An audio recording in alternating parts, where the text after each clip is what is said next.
Hello, and once again to the digest. Thank you very much for tuning in to watch. Don't forget to hit the subscribe, like, and remind bell so that you don't miss any of our future output. We at the digest do our best to try and bring you the ultimate guests who've been there, done that, worn the t-shirt, written the book, that kind of thing. And today we've got someone who I used to watch way back when I first moved to Manchester. You may not know, but I'm a Manchester United fan, and so with this in mind, it gives me huge pleasure to welcome former Manchester United professional Mr. Alan Tonge to the digest. Big welcome to you, Alan. Thank you, Andy. That's great. Yeah, there's not many left who watch me play because I'm getting older and older myself. It's very rare to sort of speak to someone who says, "Oh, I used to come down to Littleton Road or the Cliff to watch you." So yeah, that's fantastic to hear. Yeah, absolutely. We were regulars at the Cliff and Littleton Road, and the occasional time as well when the youth used to play at OT. But yeah, my brother and I, we were absolutely regulars down there. So yeah, I remember those times well, and very, very fondly. Alan, you're a PhD as well. So today you're going to be giving us your insights into mental health and how you were affected. We're not exactly going to exclusively chat about football, as I mentioned, but as it must have played, well, it did play a huge part in your early life. What's the feeling of signing pro forms for Manchester United? It must have been. Can you put it into words? How did it make you feel? Well, I come from a sort of family of Man United fans, Andy, to be honest with you. So, to get that opportunity was like really a dream come true.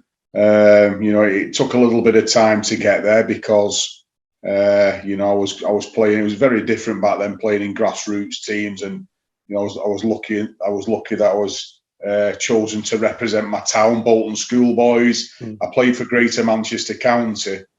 And then what happens with that is it tends to attract a few of the scouts. And, I think Sir Alex, when he first arrived at United in '86, he was quite vocal in the fact that there wasn't a lot of scouts covering Greater Manchester and the surrounding areas.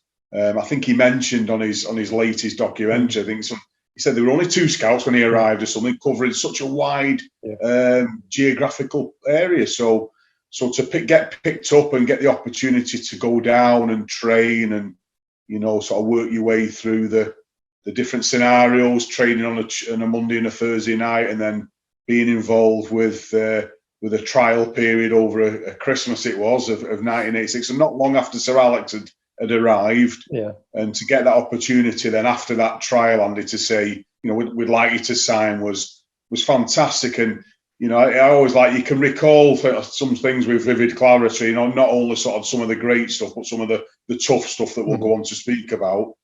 But I remember after that trial, I got a lift home by somebody who was playing in the Bolton Schoolboys with me. So their dad dropped me off, and I kind of head down the drive of my house in the front door. And my mum, who was in at the time, my dad was working and saying Man United want me to sign. So it was like that. That's like fantastic. And then obviously when my dad came in about 5:30, 5:45, telling him as well was like very prideful and one of those incredible experiences that you'll never forget. Yeah. Now at that time, there were youngsters like Billy Garton, Tony Gill, Simon Davis, of course Ryan Giggs as well, and all signing pro forms at the same time. And then you got seasoned pros like Colin Gibson. He used to do a great Norman Wisdom, by the way, Colin Gibson, didn't he? Les Seeley and Dennis Irwin as well. So they came into the club. Exciting times, but also what kind of pressure does that put on a young player like yourself? Well, it's tough because back in those days, as we know, the squads weren't massive. Like these days, you can have like 6, 7 subs sat on a bench, and but a lot of young players these days, they're quite fortunate that a lot of the first teams in the Premier League, they give them opportunities to play in different cup competitions. But for a youngster back then, I think it was very difficult to get an opportunity. So I was doing okay. I was coming through the different stages, or making the different transition points, as they say, coming through the under-18s, the A team, sort of open age, playing in the Central League for the reserves. But I think the thing is, Andy, the step from the Central League into the first team squad is like it's a lot bigger than you think. Yeah. And I think one of the difficulties that I found was because I played predominantly as a fullback, right fullback.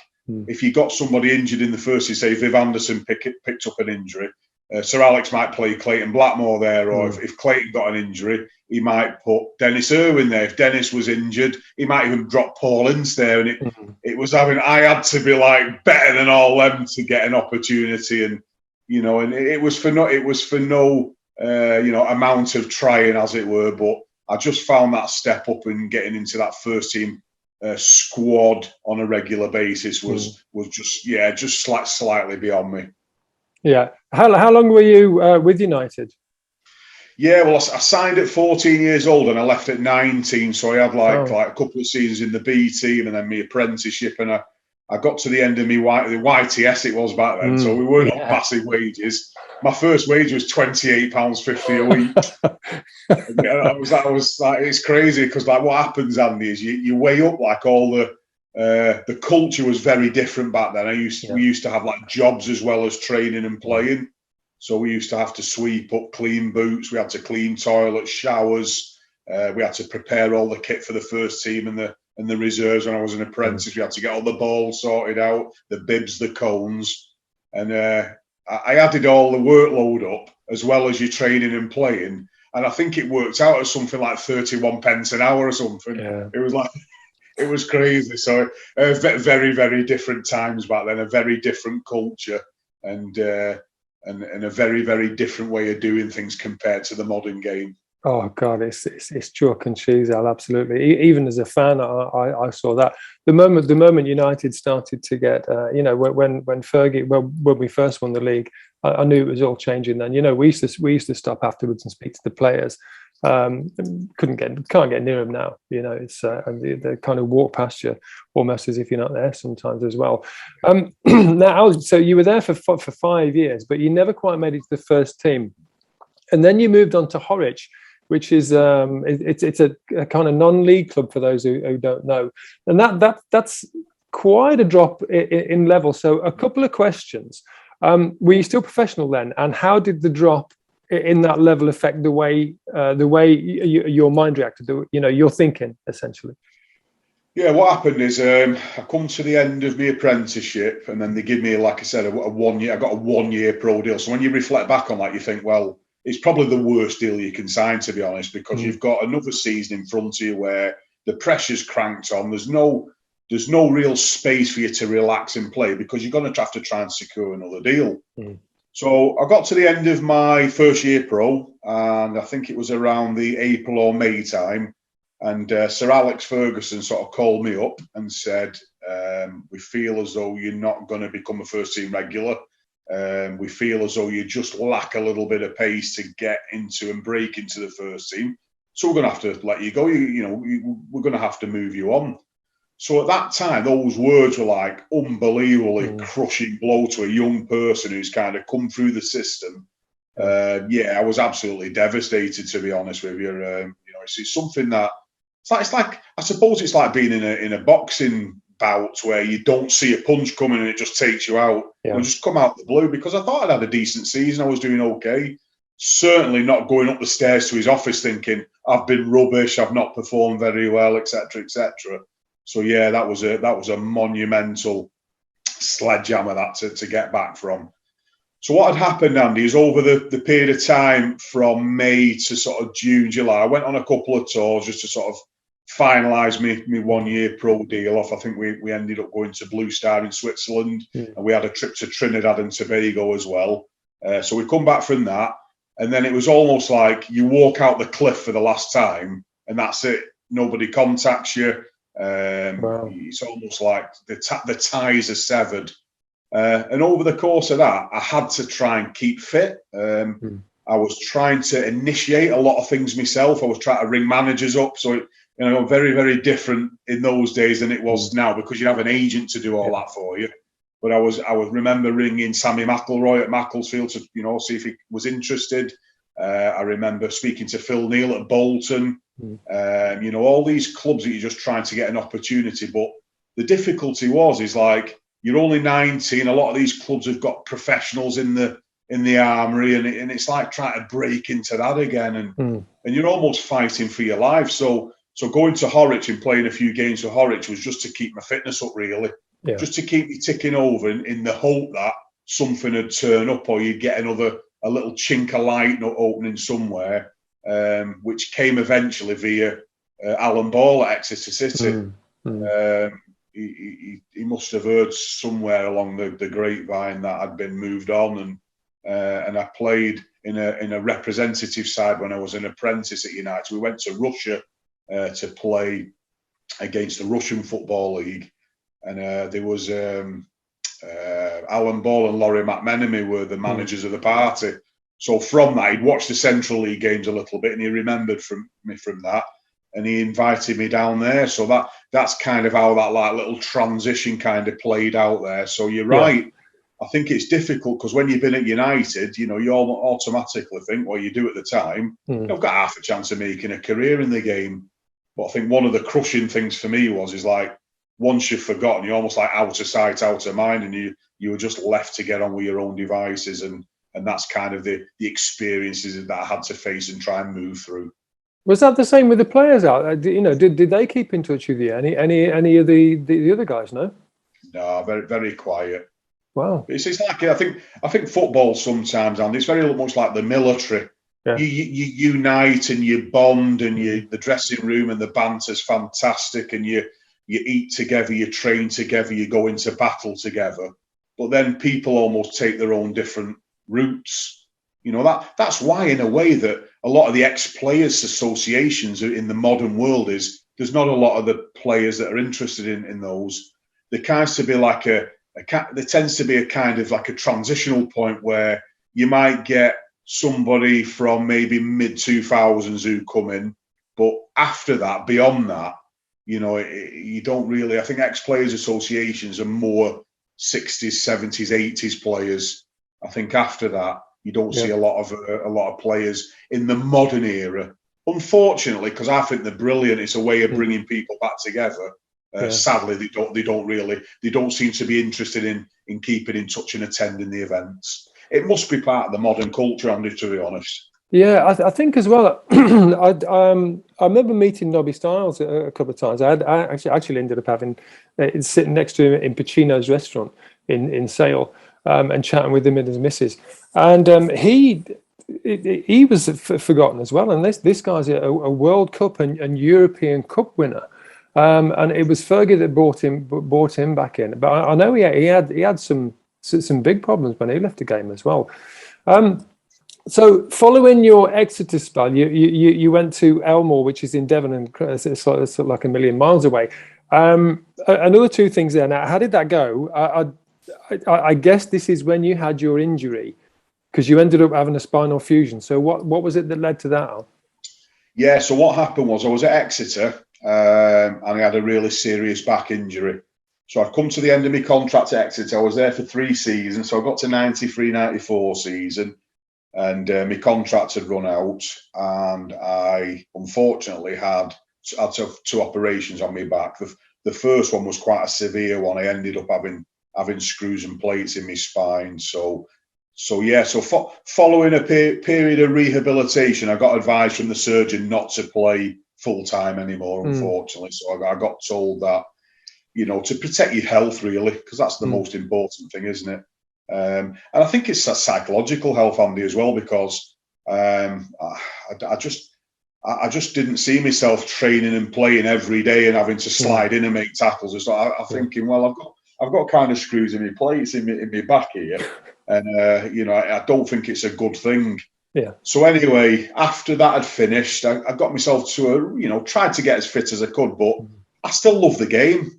Yeah. So quite bizarrely, even with screws and plates in my back, I decided that I'd have a little try at like maybe having on a lower level. Elmore. I played for a team called Elmore and Cliss Rovers that were based in I think they were called the Screw Fix Direct Leagues back then. So a reasonable standard, like Tiverton Town sort of level.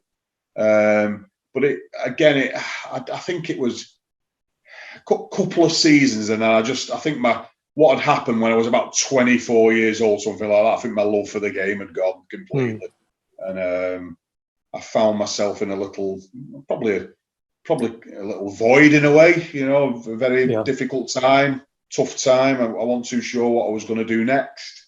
I think it ended up a few years really coming out of the game before really getting started again. Was a sort of like a tough little period because, you know, I've been a footballer since 16 full time, and then you come to 24 and you're not a footballer anymore, and it's like, well, what am I going to do? So it led to really just trying to do anything just to keep some wages coming in. I worked as a van driver, worked in a warehouse, worked in a Royal Mail sorting depot. So all little bits and pieces that just to try and keep some money coming in, but not really, I think, not really fulfilling my potential, if that makes sense. Yeah. So that was kind of the periods like 94, 95, 96, 97, 98. And then I decided to move back up north kind of around that period. And one of the best decisions I ever made was I went back to university to re-engage with my education. Right.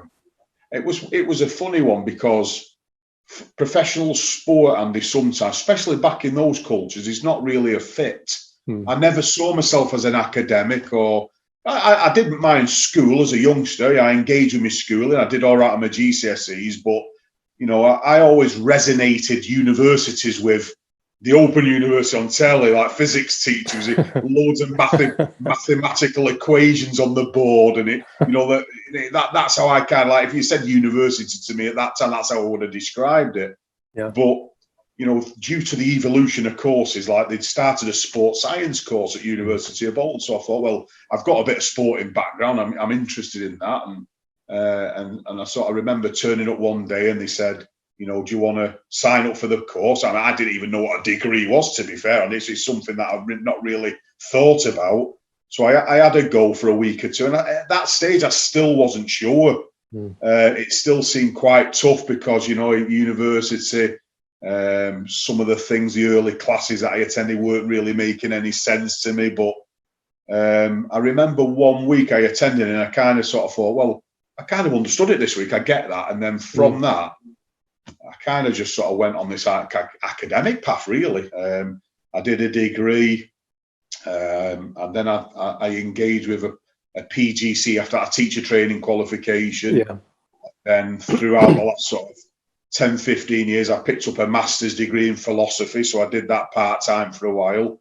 So almost like finding myself in like engaging in this learning that really what my focus was is, one, understanding human beings, understanding mental health, understanding what players go through when they come out the sport, and almost like trying to unpick what had happened to me and like how I could kind of turn the arrow back and maybe try and support somebody else who'd experienced that. Right. So you used your own experience to see if you could make things better, because obviously, you know, if there was no support offered to you, I know also we mentioned Jules Majorana earlier.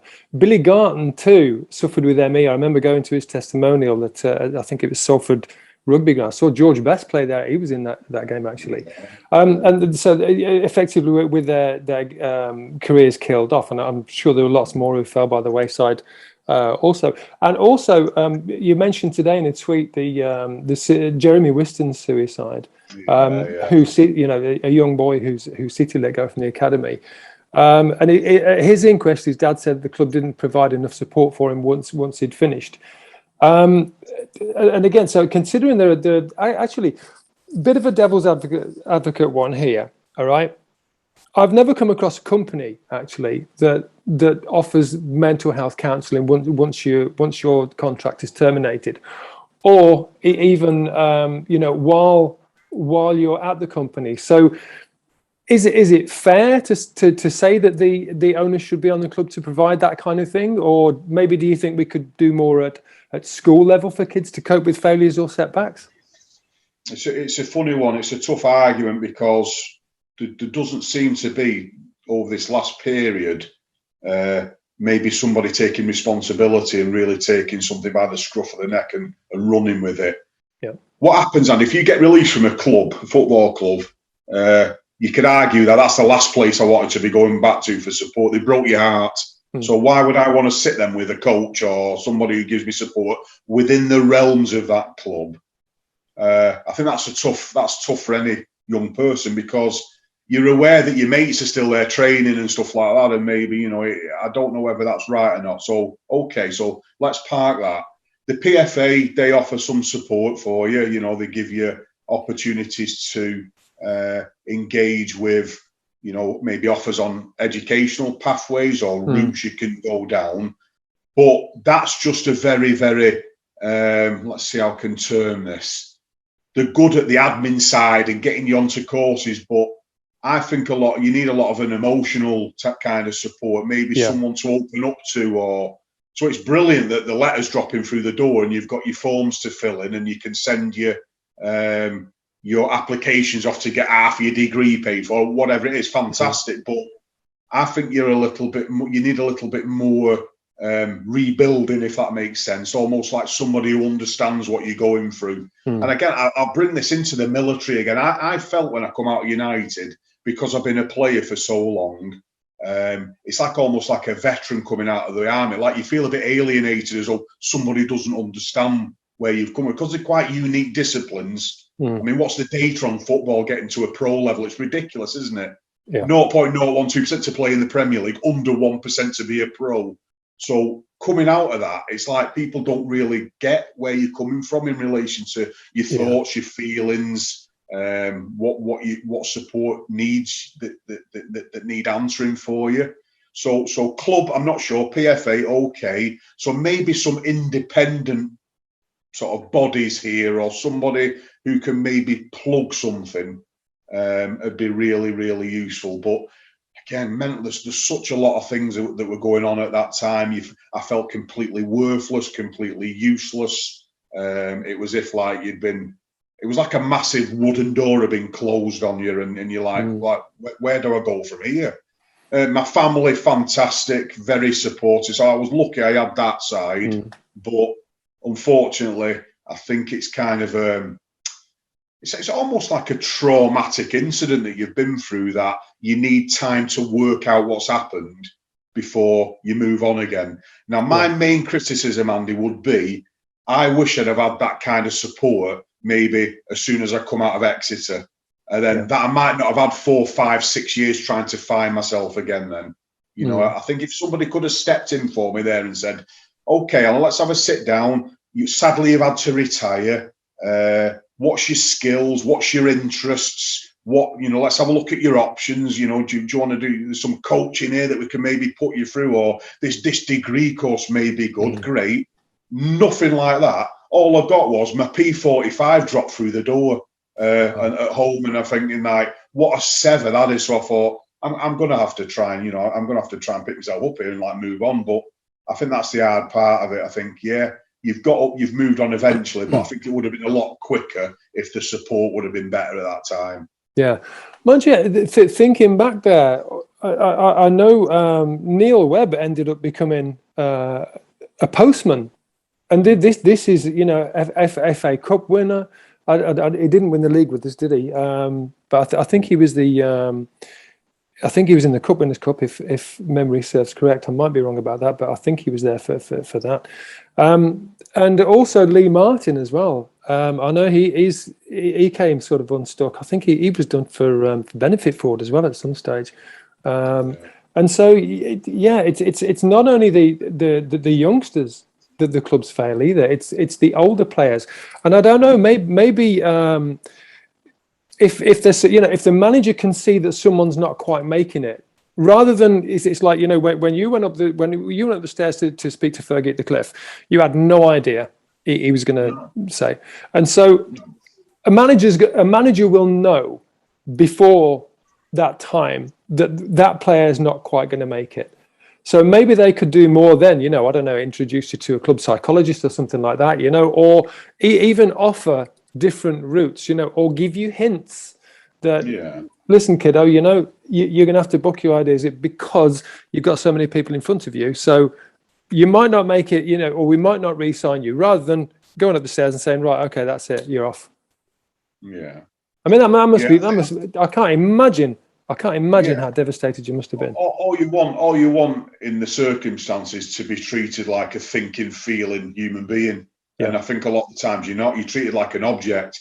So it's like relationships. It's like divorce, or your relationship breaks down. Your football is something that you have a relationship with, and then when that's not there anymore, you're going to suffer issues, aren't you? You're going to suffer things like grief, grieving, sorrow, sadness, depression. Because it's not there anymore. It's like a big part of who you are and who you've been. And you're giving a lot of sacrifice up to play football. You've had lots of training that you've been involved with. You've been playing lots of games. You've been doing okay. You've dedicated yourself as much as you can. And then I always liken it to that. And say you've got somebody who comes through a stereotypical journey. They go to college at 16, they pick up a qual 18, go to university 21, train to become psychologist or a teacher or a lawyer or whatever you want to do. So you get to 22, 23, and then you say to that person, right, you've got to scrap all that now. That degree's gone, your lawyer's gone, you've got to do something else. And anybody would find struggle in that. It's just like, it's just a huge shock to the system that unfortunately a lot of people have to experience, make sense of, and try and draw on something, your courage, your character that you've maybe learned along your journey to try and move you forwards and get you going again. But this is not just specific to football. This is specific to general life as well. Everybody has blows and everybody has downs and disappointments. But I think what my argument would be in the football sense is, there's a lot of people who've been playing stuff since they were 4 or 5 years old in the garden and had that identity right through 11s, 12s, 30s, 40s. It is a bit of a smack around the ear, but they say things like your most difficult time can lead you in another direction, and that again we try to draw on the resources that are hard. It's kind of pushed me in another angle, but like anything else, Andy, your identity never goes away. No, I'm 49 years old now, and I guarantee you, if I had a misdemeanor over this next period of my life, or I did something in the Manchester Union News, the papers would say ex-United player. It wouldn't say lecturer. Yeah. It wouldn't say lecturer has been caught shoplifting or whatever it is. It'd say ex-Man United youngster, ex-Man United pro caught shoplifting him, and that's how you tagged. I'm not saying it's a monkey on your back or anything like that, but your identity's always there. It never goes away. There's always some component of it. Remember Jules, who you mentioned before? He said to me once, he said, when I finished football, I just wish I could have took a chip out my head, which was the football side, and put another chip in and then just got on with another part. And I think that's sometimes how a lot of players feel, when things don't quite work out as you plan them to work out. You want to forget them and move on, but unfortunately, your memory's not built like that. Your thoughts, your feelings, your action, it's all stored in there. And like lots of people say, you just deal with things better as you move forward and get onto another path. Yeah, I think it comes with maturity as well, doesn't it? But I think you mentioned your work now. It's in sports psychology, it's football psychology, and you've recently written a chapter for the psychology of soccer, which is Routledge. So well done there, very decent publisher. How did you get involved in that, and what does your chapter cover? Yeah, it's basically I got involved. I think it was an academic called Dr. Jamie Barker.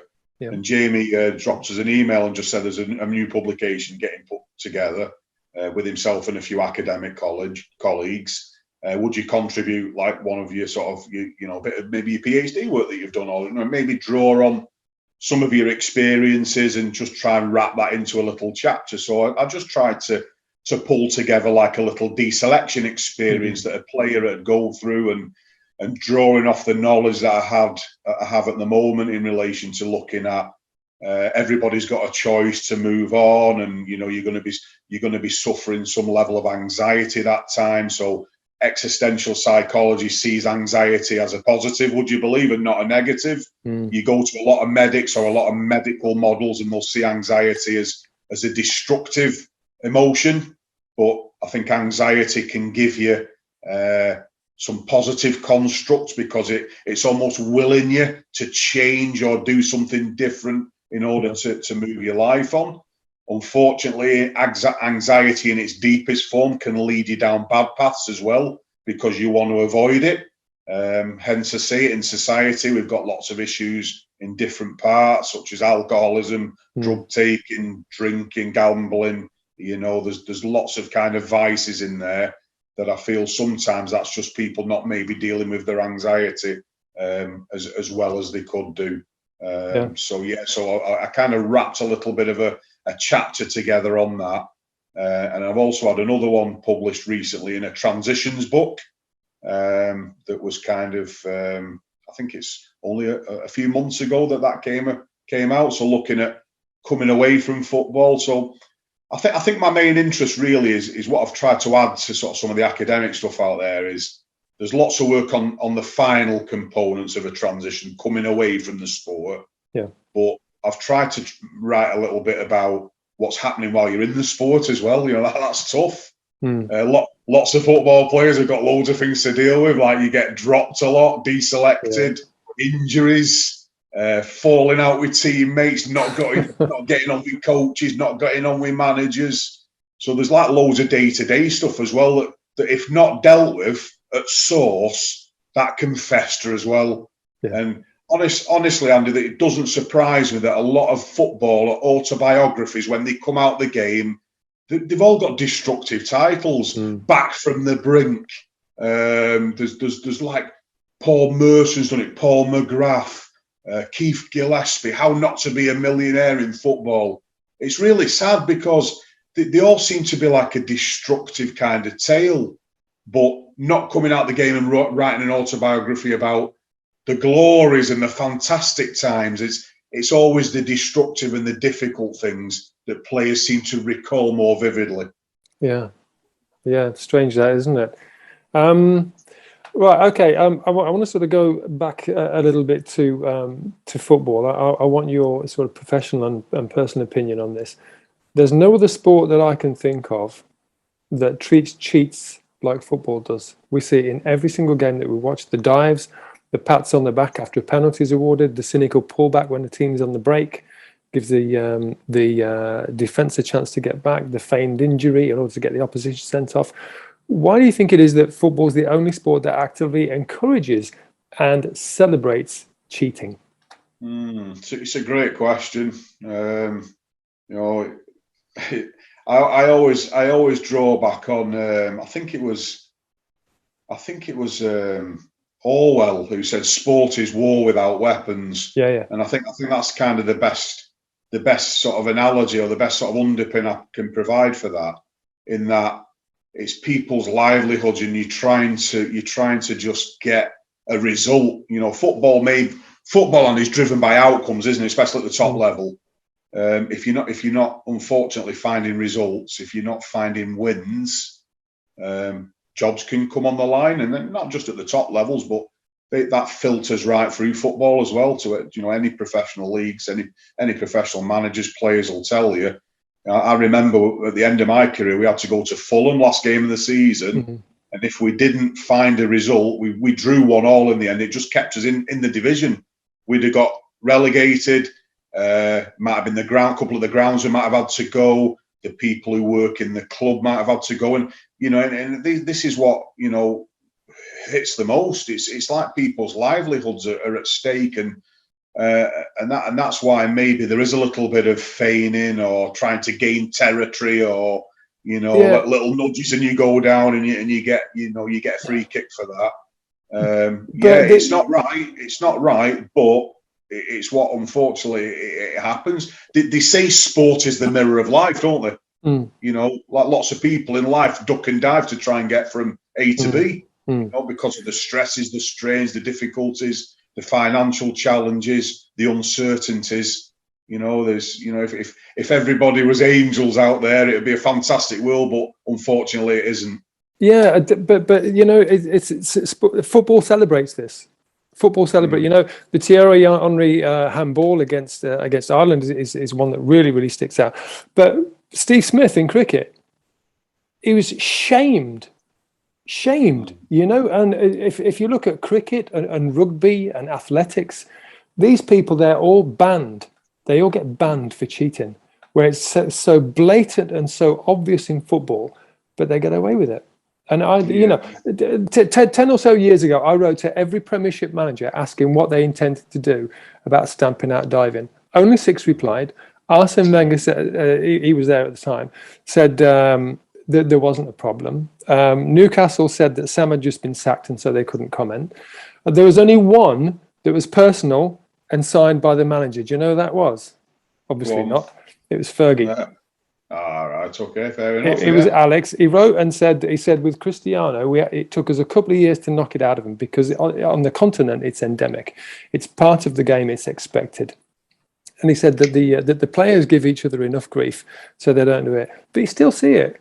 And I don't know. I mean, coming from a sort of an ex-pro position, I'm a PhD psychologist as well. I just wondered, why it's celebrated and it's not derided. And I mean, obviously the opposing fans deride it, and cheat.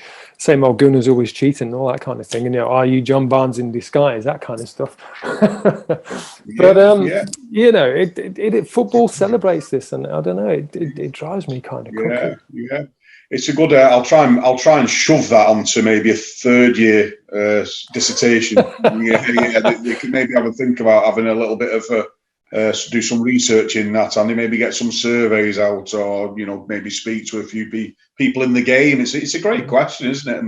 But it comes down to choice at the end of the day, doesn't it? It's like they're choosing to do that, the player, of course. But I kind of get it because results are on. It's important, and you want to win, and you've seen it. Like you get little touches and players falling over like a ton of bricks. And I understand about the touches. Because if you're running, if I'm racing Usain Bolt and I give him a nudge at full pelt, he's going to go over, and it might not look like anything, but he's going to get off balance and he's going to go over. So I understand that. It's diving like that they've been punched in the face or something. And there was one a couple of weeks ago. I think it was in the Aston Villa game at who were they playing? It might have been West Ham. So it was like them Christmas out of a cracking, you get like a little paper fish on your palm, and it says like if it curls, you're going to be famous, or if it goes that way, you're going to have come into money. It's like it flips over, it like curls. It was like he flipped over about 4 times, and you're thinking, come on, I agree that anything like that should really be picked up on. But to be honest with you, Andy, in crowds, I have seen it. People who've tried diving and the referees wave play on, there has been booze in that. So I think a lot of the fans, a lot of the crowds are not too satisfied with people diving for stuff. Yeah, I think as long as it's the opposition. I know Ashley Young, he was actually one of my favourite players of late. I thought he's a fantastic pro, and he used to get so much grief. Brilliant player, but he did dive a little bit, and it's a sorry part of the game. Yeah. Al, I'm going to wrap up here. I want to thank you very, very much for your time. It's been brilliant talking to you, and excellent. A real insight for me to get your experience and understand. Maybe one final thing. What tip would you give to someone who was in your position? Maybe not football, but sort of university. A student who's failing or is going to fail. What would your advice to them be? Yeah, I'd probably say that it's about trying to find something that you can engage with. I think a lot of university students, it's not through no fault of their own sometimes, maybe they feel pressures from family or pressures from the friends are on certain courses, but I think some join programs, Andy, and it's not really for them, if that makes sense. Oh yeah. And that becomes that becomes quite clear early on, because they'll not and work in the coursework won't get submitted, or they'll start not attending. So what I'd probably say is just try and reflect as much as you can on something that you want to do and pursue. So almost like finding a vocation in a way. I think a vocation is very different to a job. A job is something that you go to work for to get some money to pay, you know, the things that you need to pay, your rent, your bills, whatever. But a vocation is something that you give something to. You know, and I totally understand why people go into teaching and to nursing and to become footballers, because it's like they've got a love for something, almost like a deeper sense of meaning to that.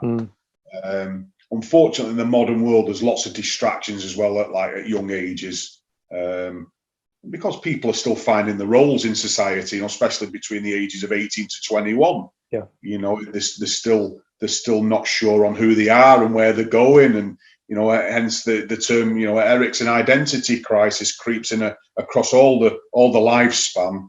So my main advice would be to really think in depth what it is that you want to achieve in your life and you want to move towards. If we're lucky, we only get about 85 years to do it, so we've got to get a move on with it.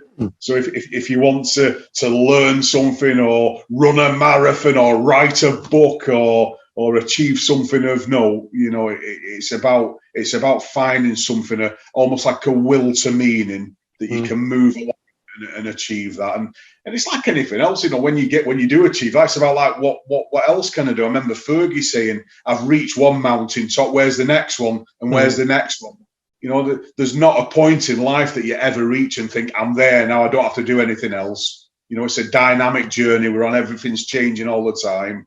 So I think what I'd probably sort of suggest is just think deeply about what it is that you want to achieve, and strive towards that. Yeah, I think at that age, I used to ask my students, you know, what do you want to do? And lots of them said, I don't know. And they're doing their degree. This neck of the woods as well, you know, there's an awful lot of parental pressure, especially with the Asian kids, you know, their moms and dads want to be a doctor or a lawyer or an engineer. And there's a huge amount of pressure on them. So much so that a lot of them are turning to the internet to get their assignments done, which I'm actually doing some research on. So I'm sort of going off a tangent here, but once again, Al, thank you so much for your time, mate. I really appreciate it. No worries at all. Thanks for inviting me on. Pleasure speaking to you, Al.